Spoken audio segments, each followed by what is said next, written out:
Good morning, everyone. My name is Idris Kamoga, and it's a beautiful morning this Saturday. Remember, every Saturday we take your questions. We asked you to send us your views, your comments across our social media platforms, and you can as well put your question in the comment below. We'll pick it up and we'll definitely assist you understand tourism at large. So today it's a question and answer session. Remember, we always pick 2 questions, and today we're gonna take 2 questions again. We have Annete Ayebale. Annete asked quite a broad question, but we'll try to explain in brief so that you can understand. You asked, how can we help you do search engine optimization for your website? Now, for starters, search engine optimization is a broad thing. It's really a broad thing, and it's a gradual thing that you must do every day, all day. But we are going to give you tips on how you can actually optimize your web page. And after optimizing your web page 1, 2, 3, you'll be able to transform your website. But first, you must know how search engine works. It's very big for you to understand how search engine works. So 2, choosing the right keywords. This is very important and you must take note about it. Next would be the strategic positioning of your keywords. And next is link popularity. How you work on your link popularity. So basically that is how search engine works. And if you're looking at optimizing your website, you must focus around those learning goals. But very quickly, as we promised, we're gonna look at the basic tips on how you can optimize your web page. Assume you've got your page standing. And take note of this, before you create that web page, you have to think about this important point. What are users going to type in the search result to find your web page? That's very important. What we call the search key term. So put yourself in your customer's shoes. Think about what the user or what your customer is bound to type in the Google results or search result. Write about that. Now that is the best starting point of how you are doing search engine optimization. And that will be the right keyword. We are not going to go deep into research, but we will definitely do for you a video on how to understand search engine optimization, and we'll dig so much into how to understand this. But very quickly, what do you think a user is bound to type in to find that web page that you want to optimize? So that should be your focus keyword. Now, you have your focus keyword right. Let's look at the URL structure. The URL structure will definitely come from your focus keyword. Would give you an example. You have a restaurant in Kampala and you saying you want to write about, or you think people looking for your restaurant would say best restaurant in Kampala. So that's what you think customers are going to use. So have your title or have your topic say best restaurant in Kampala. That should be your URL structure. Are we together? Best restaurant in Kampala. Now, best restaurant in Kampala should be your focus keyword. In other words, your right keyword. Next is the title tag. Now, the title tag simply is what users will see in Google when they are searching. So, best restaurant in Kampala is your right keyword. It will be your focus keyword, and you must have that as your title tag. This is what users are going to see in Google, best restaurant in Kampala. For many of you that have done search using Google, you'll see the first heading, best restaurant in Kampala. That has to be your title tag. And when you're working with probably, if you're using all-in-one as your SEO plugin, or probably you're using Yoast as your plugin, all these fields are clearly put and you must fill in those. So your URL structure must have your focus keyword in there. And in this case, your URL will be probably your website name / best restaurant in Kampala. These are all examples. So next, would look at your body content. Now, in your body content, two things that we want to be very certain about: the keyword density and keyword proximity. Remember, our keyword is best restaurant in Kampala. Now, when we talk about keyword density, we are talking about the number of keyword that features in your body content. How many times are you calling that same word? So it's very important. We'll give you an example in an explanation.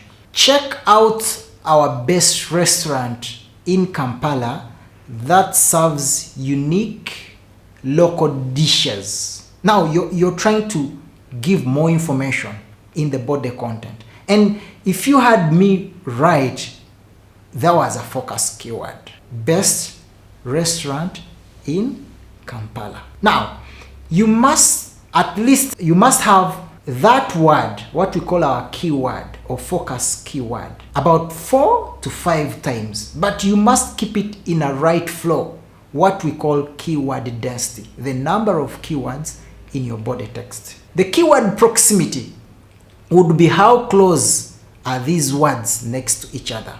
Now, this is the mistake that two operators you do while you're optimizing your web pages. Avoid keyword stuffing. Don't put these keywords or that keyword closer to each other. You can write a very big paragraph, you have one. The next paragraph, you have another word. But majority of you do what we call keyword stuffing. The penalties of keyword stuffing with search engine, they are heavy. You either have a sandbox and your website will not be visible in Google. So avoid keyword stuffing as you're trying to look at keyword density and keyword proximity.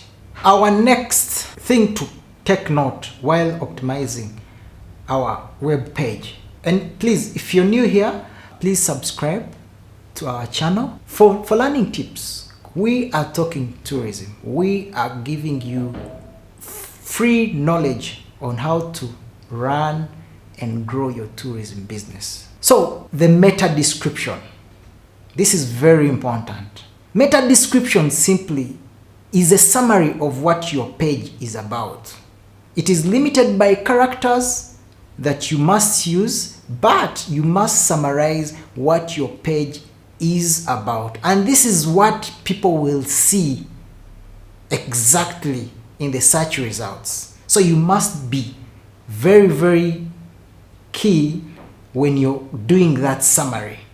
We talked about best restaurant in Kampala. What can you give as a summary for that page as the best restaurant in Kampala? So that extra text that people would actually see with specifics that, oh, this is the right website that I am looking for. Before that page opens, Google will just get a summary of that specific page. So be sure to give a specific summary that spells out what your user is actually looking out for. That's very important. Next is the H1 header tag.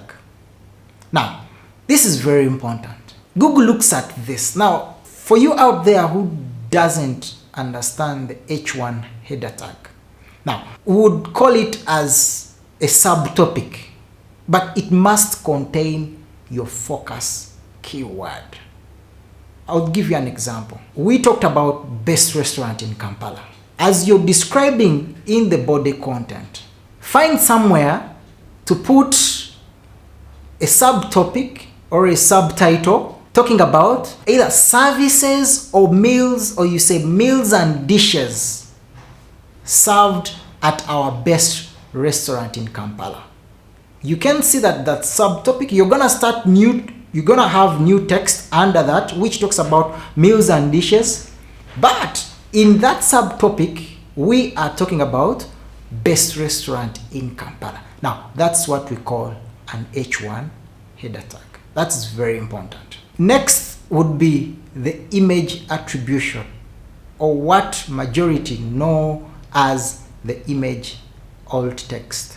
This is very important. Now, you can only use this when you have an image for that web page. So do not leave your web page without an image, because whatever you're trying to explain must have an image, because people look at visual experiences. And remember, where you have an image, you can use less text, because an image represents 1,000 words. So have an image, but in an image, Google or search engine needs an attribution or an alt text. There are people that really search for images. And Google also, when we look at forms of content, we've got the text and the images as well. Images are forms of content. But for your image to appear in the search, make sure you have an attribution or an alt text for that image. And that attribution can be the keyword used. You have your image of your restaurant outside, then the attribution would be best restaurant in Kampala. So when someone goes in Google and probably does an image search, because Google has the text search, the image search, the video search, etc. So in this case, when I go to image search and the customer used best restaurant in Kampala and goes for the image search, your image will definitely pop up and the web page will be very visible. That's very important. Lastly, we look at the link popularity.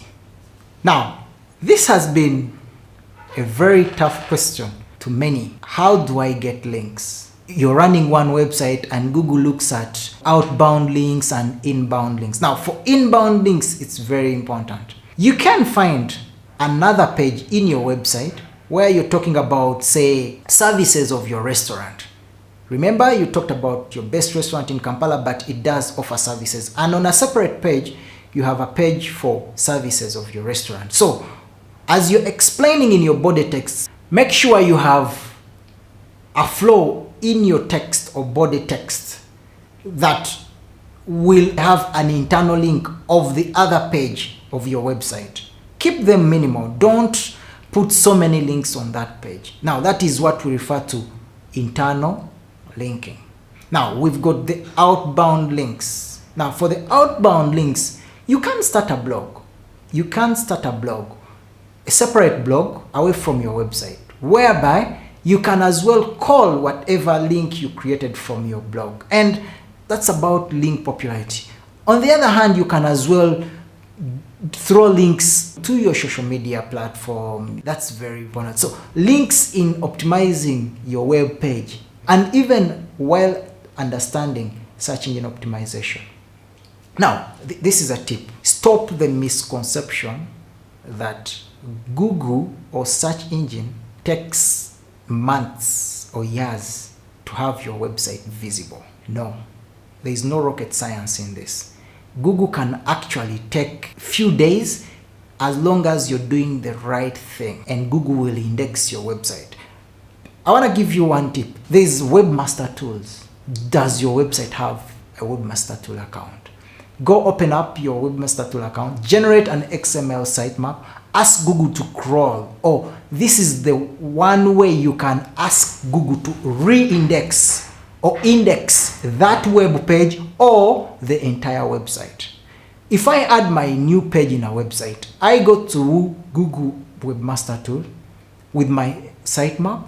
I ask Google to index that particular page, and Google will immediately crawl that page, and the next day that web page will be indexed in Google. So stop the misconception. You can have your website up, and in months your website is up in Google. So thank you so much, Annette. Let's go and look at our second question of the day. For a small company, or what we call small, medium-sized company, this is what we feel, because we believe you've got some business running up and down, you're able to break even, you get some revenues coming in. So think about these people. What you would call journey experts, or what you call tour managers, or probably tour consultants. They do the same role. Depends. You can have 2 people, because you could be having not so many inquiries, but the number of inquiries coming in, probably one person would not be able to work them out. So have 2 people in this case. They can double as reservation personnel. After doing everything, blah, blah, blah, they are able to do reservations of hotels, lodges, all that. So 2 people would be good to go. The other person you could think of having is a webmaster personnel. So this is very important. The person who is going to be looking at your website, this is very important for you. This person must be full-time in office for regular updates of your website. The tour consultants, the tour managers can as well participate in the generation of very exciting content, fresh content. Then they definitely pass it over to him and he does the engineering of the website. He can as well assist in basic graphic designing. If you're probably looking for a good webmaster, look at that. Someone must be having that skill, whereby if you need a PowerPoint presentation, designing an e-brochure after passing over the information, he can have those skills of putting everything together. Other person you may have is the accounts or your finance team. You can have one person in the accounts. He's very important. The accountant will be able to show you the red points where you guys are actually running in red. You feel you have the money, the accounts will definitely be saying, no, we don't have money. This is how our expenditures. They do a lot of work. You can think of the sales and marketing manager in this case, or personnel. The marketing manager will definitely be a think tank of the company on sales strategies, marketing strategies. This is very important. It's very, very key. And our last person for a small or medium-sized company would be the freelance tour guides, what we call the driver guides. For a smaller medium size, having permanent driver guides, it doesn't work out. So you can create a database for yourself. These are my good guides. Have them somewhere. So that's very important. So freelance tour guides, super. So that's for small and medium sized companies. So let's look at the large company. Now you've grown and you certainly so huge, and you can do, the numbers are actually tripling. Now, think of what you call journey experts or consultants. Now, for the large companies, majority of them are actually doing East Africa as a region. So you may think of consultants that have product knowledge of different regions. You could have a Uganda consultant, you could have a Tanzania consultant, a Kenya consultant. So have like 4 or 5. That's very important. Those that are actually ready to serve your agents or your customers with different interests of East Africa. Because surely you may not have someone who is talented enough that can do the entire East Africa, Uganda, Kenya, Tanzania, Rwanda. So, but if you have people that would probably handle specific inquiries, be able to address all questions about specific destination, that would be very super. Now, for the large companies, if you look at the structure of the large companies, probably they start, it all starts with the managing director. You, the managing director, you are the owner of the company, or probably the CEO. Then there you have to have the general manager. Now, the general manager definitely reports to you as the managing director or the CEO, because you get all the feedback from the general manager. How is it going? The operational reports, appraisal reports, etc. So he has to be accountable to you. Now, below the general manager, you could have different managers, the sales and marketing. Now, he's a think tank for a company when it comes to marketing. We have the operations manager in this case. Having collected business from the tour consultants or the journey experts, they push it to the operations manager. The operation manager does the allocation of driver guides, who takes this trip, is it ready, in charge of logistics, all trip departures. Now, that's very important. The finance team even in large companies. Now, the finance team here, you can think of having 2 people. It depends on volume of sales that you are handling. You may find that the one person in the finance team that we saw in the sales, in the small, medium-sized company, is not able to handle, because your company has to do taxes, reconciliations, name it. Is certainly a huge chunk of activities in the finance department. Also, you can have a blogger. It's now writing content, sharing them through newsletters, social media platforms. Now, you can have that section, what you call the social media, whereby your social media handles are very active. To date, social media is now perceived very, very significant. You have a community that you need to keep updated. So Twitter, Facebook, Instagram, LinkedIn, you must feed them with content every day. And your accounts will not do that. Your journey expert will not do that in a large company. So have a person dedicated for that. The webmaster is also very important to keep regular updates of your website. Now, for the large companies, remember you've spread your wings far. Think of having an international sales representative who is always in the source market to speak to the agents, to do some product knowledge, expertise, all that stuff. Permanent driver guides would be now very essential because you're certainly so huge and you've grown. So think about those people, the permanent driver guides. Also, you may think of the technical personnel. Sometimes we get our computers getting faulty, the internet. So someone must be there to fix all these things very quickly. So that person is also very important for large companies. And lastly, for the large companies, because when you are certainly big, remember you've got very many vehicles. So think of a fleet manager. And within that fleet section, you'll definitely have, certainly you've seen some big companies having garages, your mechanic. So everything must be done in-house for large companies. So that's how we can try to answer your question, Ibrahim, in regard to what essential stuff. So whatever level you are on, you will find certainly a number of stuff that are very essential at a given level. So that's how we can assist you. I hope you've picked it so well, and we want to thank you again. So keep those questions coming in. Always on a beautiful Saturday, we'll pick 2 and we'll share with you relevant answers. I want to thank you so much and for keeping it right here on our YouTube channel. And I want to see you in the next video. Thank you.